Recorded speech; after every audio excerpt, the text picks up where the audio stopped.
आपने 7 अजूबों का नाम तो सुना ही होगा, लेकिन ये तस्वीरें भी अपने आप में एक अजूबे जैसी ही मानिए। जब हरियाणा कांग्रेस के सभी नेता एक जगह पर बैठे मिले और एक ही स्वर में किसी रणनीति पर हामी भर दें। जी हाँ, क्योंकि हरियाणा कांग्रेस में लगातार आपसी खींचतान, नेताओं की बयानबाजियों की ही चर्चाएं होती रही है। कांग्रेसी नेता एक साथ दिखे, ये तस्वीरें तो कभी कभी ही देखने को मिलती हैं।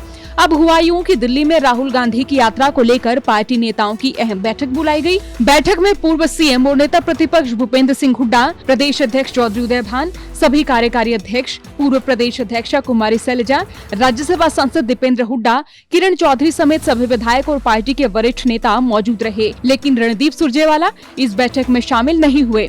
इस बैठक में यात्रा के स्वागत और उसको सफल बनाने की रणनीति पर विस्तार से मंथन किया गया। बता दें, भारत जोड़ो यात्रा 21 दिसंबर को फिरोजपुर झिरका से हरियाणा में दाखिल होगी और फिर ये यात्रा नूंह होते हुए सोहना पहुंचेगी और उसके बाद यात्रा आगे का सफर तय करेगी। अब कई दिनों से किरण चौधरी और कुमारी सैलजा पर आदमपुर में न जाने को लेकर लगातार सवाल उठाए जा रहे थे। चौधरी उदयभान ने तो किरण चौधरी पर तल्ख टिप्पणी कर दी थी, जिसको लेकर किरण चौधरी के समर्थक और हुड्डा के समर्थक अलग अलग रास्ते पर खड़े दिखे और दोनों के बीच में खूब बयानबाजियां चलती रही। लेकिन चौंकाने वाली बात ये रही कि विवादों के बीच दीपेंद्र हुड्डा और भूपेंद्र हुड्डा किरण चौधरी और कुमारी सैलजा के प्रति काफी नरम रुख अपनाते दिखे और ये रुख भी एकदम बदला नजर आया। अब मान ही लीजिए कि हुड्डा साहब को हाईकमान को भी तो दिखाना है कि उन्हें फ्री हैंड देने के बाद भले ही वे राज्यसभा चुनाव और आदमपुर चुनाव हार गए हों, लेकिन कांग्रेसियों को एक जगह लाने में कामयाब रहे हैं।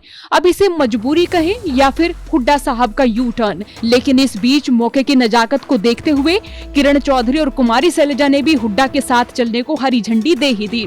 अब जिन राज्यों से राहुल गांधी की यात्रा गुजरी है, वहाँ सभी कांग्रेसी नेता एकजुट दिखे, तो यहाँ भी हुड्डा साहब पर सबको साथ लेकर चलने का प्रेशर ही माना जाए। लेकिन सवाल तो ये भी है कि यात्रा के बाद क्या फिर से भीतरी कलह शुरू होगी? क्या फिर से कांग्रेस में एक दूसरे को खुड्डे लाइन करने की तस्वीर या फिर ये लड़ाई देखने को मिलेगी? क्या हुड्डा गुट का कुमारी सैलजा और किरण चौधरी के प्रति यही नरम रुख रहेगा? इन सवालों के जवाब तो हमें यात्रा के बाद मिल ही जाएंगे। लेकिन विपक्षी भी कांग्रेस नेताओं के एकजुट न होने पर बैठे बिठाए मिले मुद्दे पर तंज कसने से चूकते नहीं दिखे हैं। विपक्षियों की नजरें भी इस यात्रा पर हैं कि कौन नेता इस यात्रा में शामिल होते हैं और कौन नहीं।